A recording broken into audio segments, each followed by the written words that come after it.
maka semua orang yang tidak berkeyakinan seperti apa yang kita yakini, walaupun itu orang tua kita sendiri, maka itu kita tidak boleh mendoakan mereka, karena itu kafir. Cuman yang menjadi pertanyaan saya sampai detik ini, perantara dia sampai pada akhirnya saya mendapat hidayah ketemu sunnah ini, tetapi entah kenapa sampai detik ini beliaunya masih ada di dalam Islam Jamaah.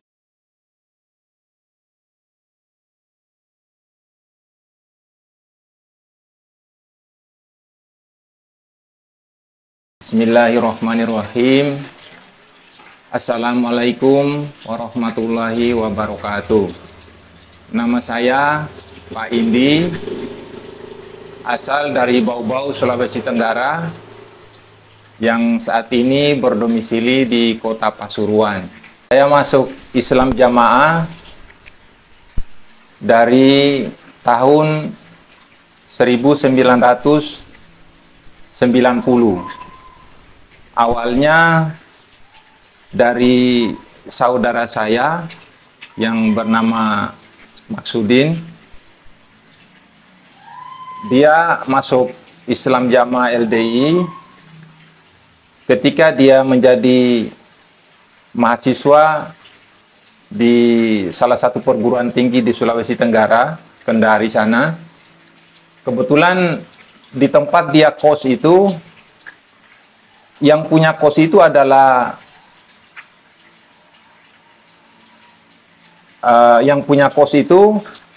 komplek Islam Jamaah. Jadi karena saudara saya tinggal di lingkungan seperti itu, pada akhirnya dia terpengaruh. Jadi dari situ kemudian saya sebagai saudaranya merasa terpanggil untuk menasehati dia. Tetapi niat saya ingin menasehati dia supaya dia meninggalkan akidah yang dia yakini itu, tetapi malah justru saya yang terpengaruh. Karena ketika saya nasihati, dia malah justru membawa teman, yang mana temannya ini adalah seorang mubalik. Dan di situ dia malah justru dia yang menasehati saya, dan dia banyak sekali memberikan dalil-dalil yang membuat saya itu malah justru, wah ini malah justru ini benar ini. Ini pada akhirnya malah justru terbalik. Niat saya itu menasehati kakak, tetapi malah justru saya ternasehati. Jadi dari situlah kemudian pada akhirnya saya terpengaruh, dan setelah mubalik ini pulang, saudara saya bertanya, bagaimana menurut pendapat kamu, katanya, dengan teman yang saya bawakan tadi. Saya bilang, ya alhamdulillah bagus, dan memang apa yang dia nasihatkan itu tadi saya terima dengan baik. Ya sudah, kalau memang begitu, supaya kamu tahu, katanya, kalau saya ini punya keyakinan yang salah atau benar, bagaimana kalau misalkan saya ajak kamu untuk menghadiri pengajian-pengajian seperti apa yang saya hadiri selama ini. Saya bilang, ya tidak apa-apa. Jadi dari situ awalnya. Umur saya pada waktu itu masih SMA kelas 3. SMA kelas 3. Karena kebetulan saudara saya ini kan kuliahnya di Kendari, sedangkan saya di Bau-Bau. Jadi ketika dia pulang ke Bau-Bau liburan begitu, jadi saya merasa terpanggil untuk mengingatkan dia. Karena apa? Orang tua kan membiayai dia dengan susah payah agar anaknya tidak salah jalan, tapi malah justru kesempatan yang diberikan oleh orang tua itu malah justru disalahgunakan. Jadi nasihat saya pada waktu itu, mau kepingin jadi apa kamu kalau seperti ini? Orang tua mati-matian dia biayai kamu supaya kamu bisa kuliah. Ya kamu tahu sendiri orang tua seperti ini susah payahnya, tapi malah justru kamu salah jalan. Itu jadi begitu prosesnya. Pada waktu itu ketika saya terpengaruh masuk di Islam Jamaah, karena di setiap pengajian itu sering sekali saya dinasehati bahwa belum sah Islam kamu kalau kamu belum berbaiat kepada imam. Nah, terus kemudian kebetulan pada waktu itu saya sudah tamat sekolah dan kepingin sekali saya ingin mengetahui pondok Islam Jamaah itu seperti apa sih. Sampai pada akhirnya saya datang ke Jawa, ke Kediri. Kebetulan kedatangan saya pada waktu itu bertepatan dengan peresmiannya Pondok Wali Barokah. Dan pada waktu itu Menteri Dalam Negeri Rudini yang datang meresmikan. Pada waktu itu saya ada di situ. Jadi karena rasa ingin mengetahui Pondok Islam Jamaah LDI ini, dan kemudian kepingin sahnya Islam saya ini supaya betul-betul yakin saya bahwa saya telah berbaiat, sehingga baiat saya itu saya ulangi. Namun sebelum itu saya telah dibaiat juga melalui perantara Bapak Imam daerah saya, pada waktu itu namanya Laude Muhammadi. Beliau sudah meninggal, hafizahumullah. Saya berbaiat kepada dia, dan kemudian dia yang meneruskan ke Bapak Imam. Tapi ketika kemudian saya berkesempatan untuk ke pondoknya Islam Jamaah di Kediri Burengan sana, maka saya datanglah ke Jawa, dan kebetulan pada waktu itu saya berbaiat langsung kepada Imam kedua Islam Jamaah Abdul Zohir pada waktu itu di lantai 2. Memang kami dari 9 bersaudara yang masuk di Islam Jamaah LDI ini hanya bertiga. Jadi saudara-saudara saya perempuan 6 orang. Walaupun kami amar ma'rufi untuk bisa masuk ke dalam Islam Jamaah, tetapi karena pengaruh suaminya yang begitu besar sehingga mental. Jadi yang terjerumus kepada Islam Jamaah ini hanya kami bertiga, kakak saya yang kuliah tadi, kemudian saya sendiri, dan adik saya yang saat ini menjadi mubalik daerah di Kolaka, Sulawesi Tenggara sana. Namanya Abdul Latif. Memang kami didoktrin bahwa ketika kita sudah menjadi Islam Jamaah, maka semua orang yang tidak berkeyakinan seperti apa yang kita yakini, walaupun itu orang tua kita sendiri, maka itu kita tidak boleh mendoakan mereka, karena itu masuk kafir. Nah, itu. Jadi saya jujur saja tidak pernah mendoakan orang tua. Doa saya dan harapan saya waktu itu memang hanya semoga Allah memberikan hidayah kepada mereka supaya kami bisa sama-sama masuk surga dengan cara melalui masuk Islam Jamaah. Karena kami yakini pada waktu itu memang sahnya Islam seseorang itu harus melalui Islam Jamaah. Tanpa melalui itu maka tidak ada jalan lain. Maaf, saya sedikit klarifikasi bahwa saya tidak mondok. Jadi kehadiran saya pada waktu peresmian Wali Barokah itu bukan kehadiran saya untuk mondok, tetapi hanya berkunjung ingin baiat, begitu saja. Jadi yang mondok itu cuma adik saya, dan dia sudah bertugas di beberapa daerah, sudah pernah di Sumatera Selatan, sudah pernah menjadi mubalik daerah di Kota Bau-Bau, pernah menjadi mubalik daerah di Kota Kendari, di Lorong Jati, terus sekarang ini berdomisili di Kolaka dan menjadi wakil imam daerah saat ini. Jadi dakwaan pertamanya di Kolaka itu menjadi mubalik daerah, dan sekarang menjadi wakilnya imam daerah.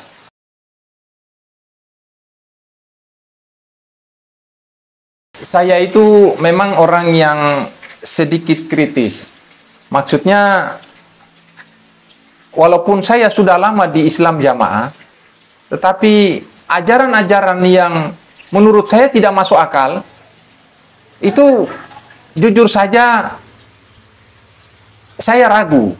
Walaupun di hadapan rekan-rekan itu layaknya saya mengamalkan dari semua apa yang diajarkan di dalam itu, tetapi di dalam hati ini berontak. Misalkan mereka sering datang meminta porsenan di rumah saya. Saya bertanya-tanya di dalam hati, kenapa ketika waktunya porsenan, saya didatangin untuk dimintai porsenannya, atau zakat mal misalkan. Tetapi ketika saya tidak hadiri pengajian, mereka tidak pernah mendatangin saya atau menasehati saya. Datang-datang ke rumah hanya menyambungkan tag bulanan dari pusat. Itu namanya sambung daerah katanya. Jadi hanya sekedar itu saja. Memang yang lebih rutin mengikuti pengajian itu hanya istri dan anak-anak saya. Saya bukannya tidak kepingin atau tidak mau rutin, tetapi memang karena saya punya aktivitas tinggi, berangkat pagi, pulangnya malam, kadang-kadang sampai jam 12 malam, ya itulah aktivitas keseharian saya, sehingga yang paling banyak mendapat kesempatan untuk mengikuti pengajian-pengajian di dalam LDI itu istri saya. Jadi jujur saja bahwa di dalam jamaah yang paling paham itu ya istri dan anak-anak saya dibanding saya. Jadi seperti apa yang saya ceritakan tadi, bahwa saya itu kan orang yang sering keluar kota. Jadi suatu ketika saya itu datang, pulangnya itu agak malam, sekitar kurang lebih jam 9. Dan saya datang sholat di masjidnya LDII, masjid daerah. Kebetulan rumah saya itu berdampingan dengan masjid daerah. Di dalam sholat saya itu, di situ ada beberapa pengurus yang lagi musyawarah, di mana pembahasan mereka itu yang saya tangkap pada waktu itu ada salah satu pengurus mengatakan begini. Waktu itu kebetulan barusan habis daerahan. Terus ada salah satu pengurus ini mengatakan begini, walaupun katanya di pusat saat ini terjadi ketidakrukunan, ketidakkompakan, tapi kita yang di tingkat daerah pengurus, supaya kita semakin meningkatkan kerukunan kita. Seperti itu. Jadi dari bahasa itu tadi, saya kemudian menjadi berpikir, ini ada apa di pusat sampai kemudian ada bahasa seperti ini. Jadi setelah saya sholat dan kemudian pulang di rumah, saya ceritakan kejadian itu kepada istri saya. Bilang, kok di masjid tadi pada waktu saya sholat kok ada pengurus yang bercerita seperti ini. Ya kita ru'yah biasa ini kan tidak tahu apa-apa. Ada apa ya, saya bilang, di pusat. Tapi kemudian dengan adanya media sosial ini, terus pada akhirnya semua itu tidak bisa ditutupi. Dan memang seperti apa namanya, saya katakan tadi bahwa saya itu termasuk jamaah yang tidak terlalu taat juga terhadap semua apa yang dijitiatkan oleh Bapak Imam. Jadi dengan di era kebebasan ini, sering buka-buka YouTube dan segala macam itu, terus kemudian secara kebetulan menjumpai apa namanya, ceramahnya Ustadz Khalil. Jadi dari situ pada akhirnya saya menjadi penasaran, kok seperti ini ya, padahal di dalam jamaah ini kok begini, tetapi ternyata di sana kok begini. Jadi karena rasa penasaran itu, terus pada akhirnya mencari-cari informasi, dan kebetulan mendapat informasi dari salah satu teman yang katanya hari Ahad besok itu ada kajiannya Ustadz Khalil Bustami di Tretes. Jadi dari situlah saya hadir, dan mencari tahu karena rasa penasaran saya terhadap apa yang diucapkan oleh pengurus tadi, bahwa walaupun di pusat katanya terjadi kekisruhan, ketidakrukunan dan segala macamnya. Jadi kepingin cari tahu itu melalui kajiannya Holil Bustami ini, tapi malah justru dengan menghadiri kajian itu malah justru saya semakin tercerahkan. Dan alhamdulillah dengan jalan itu Allah kemudian memberikan saya hidayah. Memang niat saya menghadiri kajiannya Holil Bustami tadi itu kan niatnya bukan ingin keluar dari jamaah, bukan. Hanya karena rasa penasaran aja. Nah, tapi karena kehadiran saya di situ terdokumentasi, dan setelah acara kajian itu kan ada acara foto-fotoan, foto bareng. Ternyata foto-foto itu dan kemudian kajian itu dijadikan status WA salah satu teman, di mana teman ini masih punya banyak teman di dalam jamaah, dan kebetulan dia ini memang termasuk orang juga yang masih diinginkan untuk kembali ke jamaah, sehingga dia masih bisa diterima kehadirannya di jamaah. Tetapi di sisi lain, si teman satu ini sering men-share kajian-kajiannya Holil Bustami, dan salah satu apa yang dia share itu adalah foto saya. Maka dari situ dilihat oleh beberapa jamaah.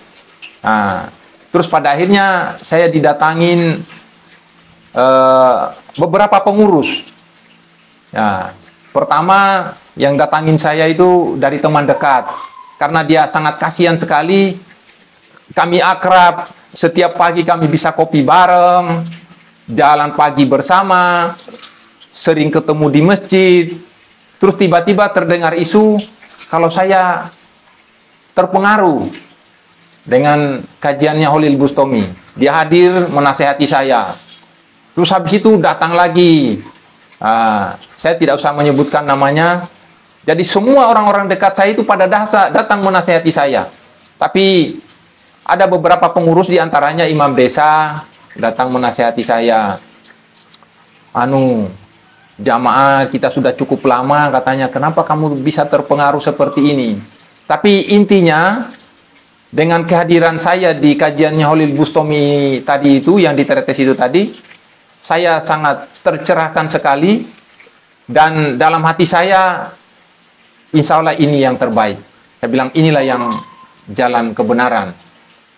Tetapi pada waktu itu, saya masih sholat di masjidnya LDI. Kebetulan seperti apa yang saya sebutkan tadi, bahwa rumah saya itu berdekatan dengan masjid daerah. Dan di situ saya sudah mulai menumbuhkan jenggot, memelihara jenggot. Kebetulan dari salah satu tantenya istri saya itu sering sholat juga di masjid. Dengan melihat penampilan saya yang sudah agak lain, yang waktu itu jenggot saya sudah mulai agak memanjang, dia mengatakan begini, Mas Indi, tidak usah memelihara jenggot po. Tapi saya katakan, loh, ini loh sunnah Mbak Ida. Terus dia jawabnya, sunnah opo, gitu. Jadi ya seperti itulah perlakuan-perlakuan yang saya dapat dari Islam Jamaah. Dan setelah saya mendapat perlakuan-perlakuan yang seperti itu, rasanya kok sholat saya ini kurang khusyuk, karena seakan-akan pandangan orang itu sudah tertuju ke saya semua. Sehingga mulai dari situlah saya menghindar dan mencari masjid yang sekiranya nyaman, ya bisa saya melakukan sholat itu dengan khusyuk. Memang jujur saja, saya belum pernah mengenal sosok ustadz-ustadz yang dimurtadkan dari Islam Jamaah ini, seperti Ustadz Holil Bustami, Ustadz Ridwan, Ustadz Abdullah Mas'ud. Sama sekali saya belum mengenal beliau-beliau. karena memang mereka guru pondok. Jadi jujur saja saya penasaran seperti apa sih sosok mereka-mereka ini. Tapi di kelompok kok seperti ini informasinya. Mereka telah menyebarkan kesesatan di dalam jamaah. Jadi saya hadiri kajiannya, saya mendengarkan ceramah-ceramahnya. Tetapi malah justru yang saya dapat dari situ semua ilmu. Tidak seperti apa yang saya dapatkan di dalam nasihat-nasihat di dalam jamaah, bahwa mereka telah mensesatkan jamaah-jamaah, mempengaruhi dan segala macamnya. Jadi dari situ saya tercerahkan dan kemudian semakin mantap saya hijrah.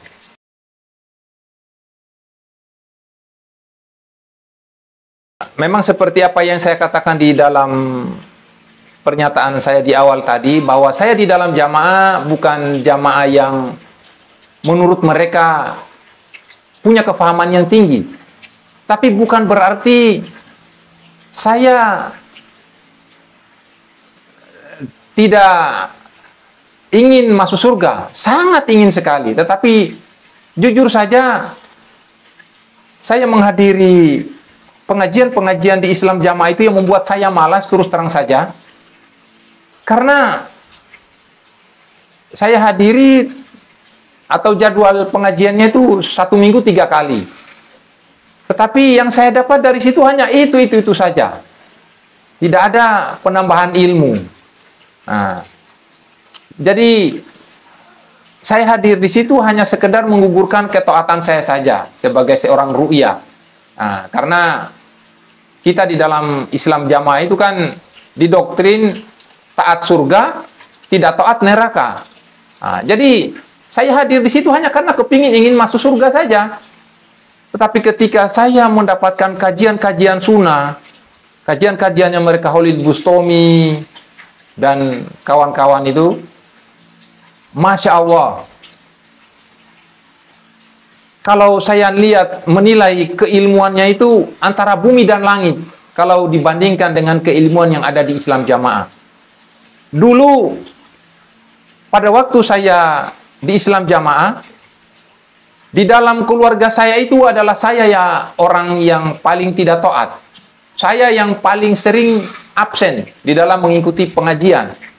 Tetapi setelah saya mengetahui kajian-kajian sunnah yang kualitas keilmuannya Masya Allah seperti yang saya rasakan saat ini, malah justru saya yang mendorong istri dan anak-anak saya. Kalau misalkan mereka tidak ikut kajian, saya harus obrak-abrik.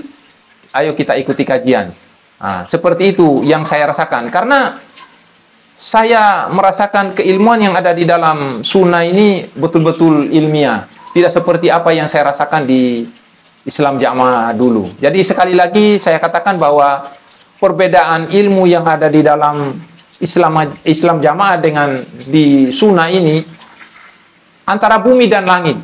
Tidak ada apa-apanya. Memang kita dulu itu merasa paling pintar.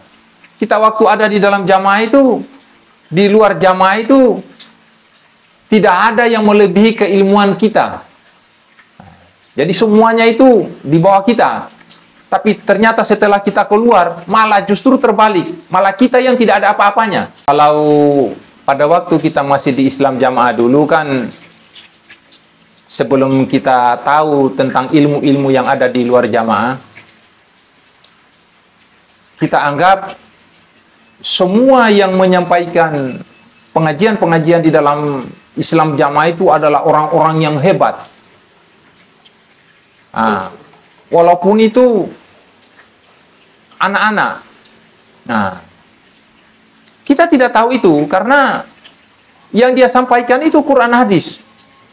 Kita tidak tahu, kita tidak pernah tahu bahwa pemahaman yang mereka sampaikan itu adalah pemahaman yang keliru. Dan kita juga tidak pernah tahu bahwa itu sebuah kesesatan, sebuah kekeliruan. Karena kita sendiri memang tidak pernah diajarkan bahasa Arab. Termasuk membaliknya sendiri. bagaimana kemudian dia bisa memberikan pemahaman yang benar terhadap Quran dan hadis, sedangkan dia sendiri tidak mengerti bahasa Arab. Lebih-lebih dia hanya mondok 1 tahun, terus habis itu ditugaskan. Jadi menurut saya, kualitas keilmuan yang ada di dalam Islam Jamaah itu sangat bergantung kepada manusianya. Misalkan mubalik itu pintar bicara, maka disitulah kita nilai bahwa dia orang yang paling berilmu. Padahal itu hanya sekedar retorika saja. Dia bisa berbicara itu pintar. Sehingga kita menilainya, waduh, mubalik ini luar biasa kalau dia bawakan kajian. Padahal setelah kita tahu di sunnah ini, Masya Allah, ternyata Islam, pengajian-pengajian atau ilmu-ilmu yang kita pernah disuguhkan atau yang kita pernah dapatkan dulu di Islam Jamaah itu tidak ada apa-apanya. Saya berhijrah, alhamdulillah, Allah berikan saya hidayah melalui perantara seseorang. Pada waktu itu ada salah seorang teman datang menjual tabung LPG yang 12 kilo. Kebetulan saya pekerjaan saya itu pedagang antar pulau, di mana salah satu komoditi yang saya kirim di luar pulau itu adalah LPG yang 12 kilo, non subsidi. Jadi teman ini di dalam jamaah, dia berstatus atau dia didapu sebagai mubalik daerah. Datang menjual tabung LPG. Ternyata tabung LPG yang dia jual ini bukan milik dia, tapi milik temannya juga. Tetapi temannya dia ini sudah hijrah duluan ke sunnah. Jadi teman ini yang bawakan saya tabung LPG ini sering sekali berinteraksi dengan mantan Islam Jamaah tadi ini. Karena kenapa kemudian mereka ini teman akrab? Konon dulu katanya mereka sama-sama mondok, satu angkatan. Jadi itulah yang membuat mereka dekat. Jadi walaupun pada waktu itu sudah berbeda akidah, tetapi masih sering kunjung mengunjung tanpa sepengetahuan pengurus. Datanglah teman ini menceritakan tentang asal usulnya tabung LPG yang dia bawa ini. Tetapi di sela-sela tabung yang dia jual ini, dia sisipkan nasihat. Sisipkan nasihat bahwa teman saya yang punya tabung LPG ini, dia sudah berhijrah ke sunnah. Terus dia cerita banyak tentang masalah sunnah di situ. Dia memuji-muji. Katanya di sunnah itu ilmunya Masya Allah luar biasa. Kita tidak punya ilmu kita ini tidak ada apa-apanya dibanding mereka, antara bumi dan langit. Terus saya waktu itu bertanya ke dia, loh kamu tahu dari mana? Saya tahu katanya, karena kebetulan teman yang punya tabung LPG ini kan dia sudah berhijrah. Terus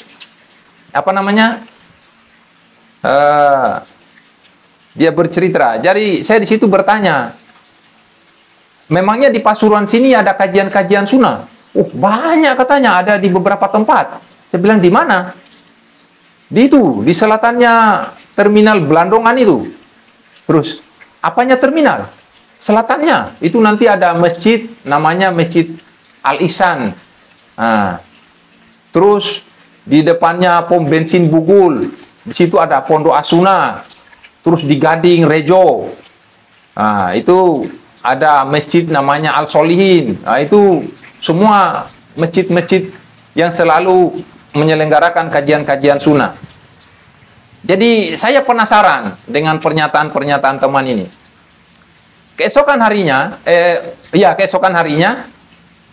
jadi begini, saya bercerita dulu tentang kunjungannya teman ini. Entah misinya apa. Apakah memang sekedar dia menjual tabung LPG, ataukah memang dia mengamar ma'rufi saya? Karena dia datang di saya itu dari pagi jam 8 sampai menjelang maghrib baru pulang. Makan, sholat di rumah. Jadi banyak sekali cerita kami dari pagi sampai sore itu hanya bercerita tentang masalah agama antara jamaah dan as-sunnah. Itu saja. Cuman yang menjadi pertanyaan saya sampai detik ini, perantara dia sampai pada akhirnya saya mendapat hidayah ketemu sunnah ini, tetapi entah kenapa sampai detik ini beliaunya masih ada di dalam Islam jamaah. Apakah dia jadi seorang bunglon ataukah memang dia masih punya keyakinan di sana? Allahu a'lam, saya tidak tahu. Seperti itu. Itu akan Pak, semoga. Jadi doa saya kepada teman yang dengannya saya perantara dengannya saya bisa mendapatkan hidayahnya Allah di sunnah ini, semoga Allah secepatnya beri dia hidayah, beri dia kesadaran sehingga dia keluar dari ajaran kesesatan Islam jamaah. Sesungguhnya apa yang kamu nasihatkan dulu itu sekarang telah saya buktikan bahwa memang apa yang kamu ceritakan dulu itu tidak ada yang salah. Semuanya benar. Jadi sekali lagi saya doakan semoga Allah secepatnya beri kamu hidayah, karena mati itu datangnya sewaktu-waktu. Kita tidak, Allah tidak, mati itu kita tidak harus tua dulu baru mati. Mati itu datangnya sewaktu-waktu. Jadi jangan terlalu berlama-lama di dalam Islam jamaah. Mumpung Allah masih memberi kita kesempatan, kita telah mengetahui jalan kebenaran itu melalui sunnah ini, tetapi kamu kok masih merasa nyaman saja di dalam itu. Jadi mari, sekali lagi ajakan saya, dulu kami yang mengajak saya sampai mengenal sunnah, tetapi kenapa kamu sampai detik ini masih ada di situ? Jadi mari kita bersama-sama menempuh jalan kebenaran ini supaya kita selamat dari siksaannya Allah, nerakanya Allah, kita dimasukkan di dalam surganya. Memang saya di dalam Islam jamaah, entah karena ketidaktaatan saya di dalam hal program-program yang menurut saya tidak bisa saya terima. Misalkan ada program Asad, saya tidak pernah ikut latihan, senam barokah dan segala macamnya itu. Mungkin dari situ mereka menilai bahwa saya termasuk jamaah yang tidak paham. Dan dari situ pula lah kemudian mereka menilai Asindi ini tidak punya kefahaman di dalam jamaah. Tetapi insya Allah tidak demikian, karena namanya keimanan itu hanya urusan kita dengan Allah. Hanya Allah yang tahu. Orang yang bisa mengukur keimanan seseorang itu tidak ada. Tidak ada yang bisa mengukur keimanan seseorang itu. Yang tahu yang tahu keimanan seseorang itu hanya Allah, antara dia dengan Allah. Nah, alhamdulillah dulu saya di jamaah tidak punya dakwaan apa-apa. Banyak komentar-komentar dari jamaah bahwa kita keluar dari jamaah ini nanti kita tidak bisa jadi apa-apa, hidup kita jadi deblek, terus kemudian di masyarakat kita tidak bisa diterima, baik itu dari kalangan Nahdien maupun Muhammadiyah. Alhamdulillah semua itu tidak ada yang terbukti. Kehidupan saya jujur saja, alhamdulillah malah justru lebih bagus daripada kehidupan saya waktu saya masih ada di Islam jamaah dulu. Terus kemudian ada bahasa-bahasa dari pengurus bahwa semua orang-orang yang keluar dari Islam jamaah itu nanti di masyarakat tidak bisa jadi apa-apa. Alhamdulillah, di jamaah saya tidak jadi apa-apa, Tapi di Masjid Muhammadiyah saya dijadikan seorang imam sholat. Nah, seperti itu, imam sholat 5 waktu. Malah justru saya di situ menjadi imam utama. Dari sekian banyak imam itu, saya termasuk imam yang punya jadwal yang lebih banyak daripada yang lain. Alhamdulillah, seperti itu. Jadi itulah yang saya rasakan setelah saya keluar dari Islam Jamaah. Di akhir pernyataan saya ini, pertama-tama saya mengajak kepada adik saya yang saat ini masih punya dakwaan wakil imam daerah di daerah Kolaka sana. Semoga dengan nasihat saya atau apa yang saya rasakan, apa yang saya ceritakan ini menjadi renungan buat kamu bahwa saya ini adalah saudara kamu.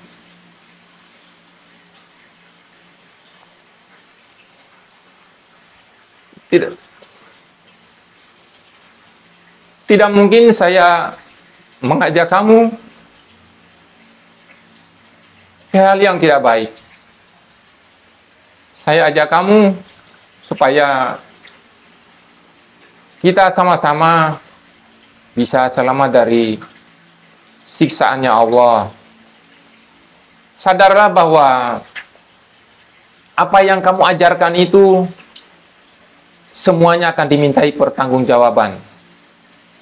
Kamu punya anak 12 orang dan semuanya kamu pondokkan di Islam Jamaah. Dan saat ini mereka telah bertugas di mana-mana. Ingat adik saya bahwa semua itu nanti akan dimintai pertanggungjawaban, bahwa itu adalah, kalau itu sebuah kebaikan, maka itu pahala jariah yang kamu akan raih. Tetapi jika itu sebuah kesesatan, maka itu adalah dosa jariah yang kamu akan dapat. Dan itu akan berat sekali siksaannya di hadapan Allah nanti. Maka dari itu, mumpung Allah masih memberi kita kesempatan hidup sekali ini, Allah masih memberi kesempatan kita, sadarlah, renungilah. Ayo, mari kita ikuti kajian sunnah ini. Anggaplah bahwa apa yang saya yakini saat ini adalah sebuah kesesatan. Tapi saya juga minta tolong seperti apa yang saya minta di kamu, bahwa kamu sadar dari kesesatan itu, tetapi mungkin keyakinan kamu bahwa apa yang saya yakini saat ini bahwa sebuah kekeliruan, tolong nasihati saya. Tetapi sangat tidak fair.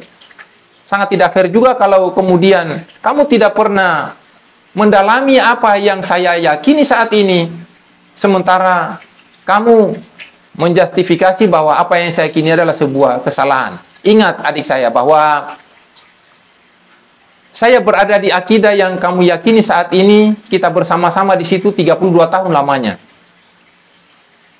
Tentu saya banyak tahu sekali tentang akidah yang ada, yang kamu yakini saat ini, di akidah yang kamu yakini saat ini. Karena di situ saya bukan waktu sedikit, 32 tahun saya ada di situ. Semua kesesatan saya tahu, dari ujung kaki sampai ujung rambutnya. LDI itu saya tahu. Jadi wajar kalau kemudian apa yang ada yakini saat ini saya tahu. Tetapi apa yang saya yakini, menurut saya kebenaran yang saya yakini saat ini, Adi tidak tahu. Jadi sangat keliru kalau kemudian kamu mempersalahkan saya, tetapi kamu tidak mau dipersalahkan. Memang betul saya akui. Dari segi keilmuan di dalam Islam Jamaah, saya akui bahwa kamu lebih berilmu dari kami-kami. Karena memang kamu mondok. Tetapi ingat, tapi ternyata Allah berkehendak lain. Allah memberi hidayah duluan kepada saya sebelum kamu. Semoga Allah secepatnya memberi kamu hidayah, mumpung kita masih diberi umur untuk kembali ke jalan Allah yang benar. Dan kemudian kepada para pengurus, baik di tingkat daerah maupun di pusat, sadarlah bahwa semua apa yang kalian doktrinkan saat ini itu akan menjadi beban buat kalian semua, bahwa semua itu akan dimintai pertanggungjawabannya. Jadi apa namanya, sadarlah bahwa bersegeralah keluar dari kesesatan itu mumpung kita masih diberi kesempatan. Memang kepada saudara saya yang adik saya yang mau balik daerah ini, memang dia selalu punya kesempatan untuk mendampingi imam daerah yang daerahan pusat. Jadi ketika dia datang ikut daerahan, dulu pada waktu saya masih di jamaah, masih di Islam jamaah, dia selalu mampir di rumah saya. Jadi dia tidak langsung ke Kediri, tetapi dia bermalam dulu di Pasuruan. Imam daerahnya nginap di Bungorasi, terus adik saya langsung ke Pasuruan, janjian dengan imam daerahnya, nanti hari Jumat sore saya berangkat setelah Jumatan, saya berangkat ke Kediri, ketemu di Kediri kita. Saya mau berkunjung ke kakak saya di Pasuruan. Jadi setiap daerahan mesti dia mampir di rumah. Memang kami sangat akrab sekali. Tapi ketika saya berhijrah ini, di awal-awal itu tidak ada masalah. Nomor saya tidak diblokir di Facebook, masih menjadi teman, baik itu dia maupun ponakan-ponakan saya, anak dari dia, masih berteman. Tapi ketika saya sering men-share tentang kajian-kajian sunnah dan nasihat-nasihat kepada para Islam jamaah, di situ dia sudah mulai memblokir saya. Dan kalau dia datang ikut daerahan tidak pernah lagi mampir di rumah. Seperti itu yang saya rasakan. Alhamdulillah sekarang ini sudah mulai membuka diri. Jadi begini. Jadi dari yang masuk ke Islam, dari 9 bersaudara yang masuk ke Islam jamaah itu kami bertiga, kakak saya, dan alhamdulillah dia sudah hijrah, Yang tadi saya ceritakan di awal, dia seorang mahasiswa tadi mendapatkan doktrin dari Islam jamaah dan kemudian dia berakidah Islam jamaah. Alhamdulillah dia sudah hijrah. Sekarang hijrahnya. Duluan saya. Jadi saya duluan mendapatkan kebenaran ini, terus kemudian saya nasihati. Dan alhamdulillah, dulunya dia yang mendoktrin saya, tetapi setelah saya dapatkan sunnah, saya berbalik membalas untuk mendoktrin dia. Dan alhamdulillah, dia sudah mendapatkan hidayah. Ini tinggal dari adik saya ini, tadinya dia memblokir saya, tetapi beberapa bulan yang lalu itu, dia sudah membalas WA saya. Bahasanya begini, intinya, saya mau keluar dari Islam jamaah, tapi terkecuali Hasan, imam daerah saya, sudah keluar. Baru saya ikut keluar. Terus kemudian saya balas WA-nya. Mati itu tidak menunggu Hasan keluar dari Islam jamaah. Mumpung kamu masih diberi kesempatan, keluarlah. Kamu tunggu apa? Hidupmu juga ya, cuman begitu-begitu saja di dalam jamaah. Terus kemudian apa yang membuat kamu bertahan di situ? Seperti itu. Terus kemudian dari pihak keluarga istri saya, tadinya mereka menutup diri juga. Tidak pernah datang ke rumah. Dan memang kebetulan rumah saya itu berdekatan dengan masjid daerah. Jadi kalau mereka berkunjung ke rumah, gampang sekali dipantau oleh pengurus-pengurus. Sehingga mereka juga takut, walaupun ada rasa ingin mau datang ke rumah, ada keperluan apa, tapi karena takut ketahuan, ya jadi mereka tidak berani. Tapi alhamdulillah, ya sekitar 2-3 bulanan ini, sudah tidak ada rasa takut, entah itu mungkin dari kalangan pengurus sudah memperbolehkan atau bagaimana, tapi alhamdulillah sudah mulai. Kemudian dari para jamaah secara umum di Pasuruan, yang dimana saat ini mereka masih menjadi tetangga saya, dan sering sekali kami ketemu, Dan ada beberapa jamaah juga yang masih mau membuka diri. Kadang-kadang kami bercerita, ngobrol, ngopi. Tetapi ada pengurus-pengurus juga ketika saya kemudian ngobrol sama mereka ini, mereka datang nguping. Jadi mereka khawatir obrolan saya dengan mereka ini mempengaruhi. Padahal tidak, hanya kami bercerita biasa, menceritakan tentang pekerjaan, saling memberi pandangan dan segala macam, seperti itu. Tetapi pengurus-pengurus, utamanya imam kelompok, setiap kali saya hadir di situ, mesti dia juga datang. Nah, dan dia mencemooh seperti apa yang saya amalkan sekarang tentang jenggot. Dia malah justru menghina saya. Kamu ini katanya lebih ganteng kalau tidak berjenggot. Dia bilang begitu ke saya. Tapi saya bilang, sampean tahu tak kalau apa yang saya lakukan ini adalah sunnah Rasulullah. Di situ dia terdiam. Dia bilang, terus di kesempatan berikutnya, kok semakin panjang katanya jenggotmu. Dia bilang gitu. Jadi saya tidak memberikan balasan yang serupa, karena memang di dalam Islam kita dianjurkan, kita diajarkan bahwa sebuah kejelekan tidak boleh kita balas dengan kejelekan pula. Kalau kemudian kejelekan kita balas dengan kejelekan, maka apa bedanya dia dengan saya? Nah, gitu, seperti itu. Jadi mumpung kita masih diberi kesempatan oleh Allah,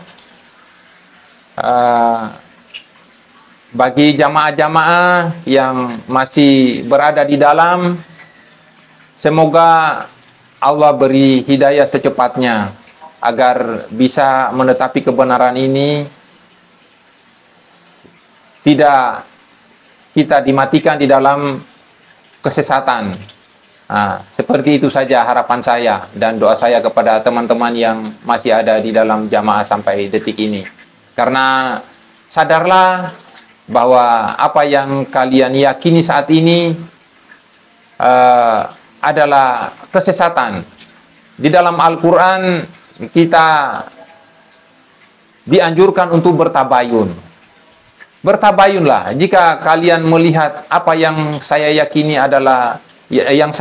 saat ini adalah sebuah kesesatan, cari tahulah, betul nggak saya sesat? Begitu. Sebaiknya begitu kalau kita sesama Muslim. Jadi barangkali begitu saja nasihat saya kepada seluruh jamaah. Akhirul kalam. Assalamualaikum warahmatullahi wabarakatuh.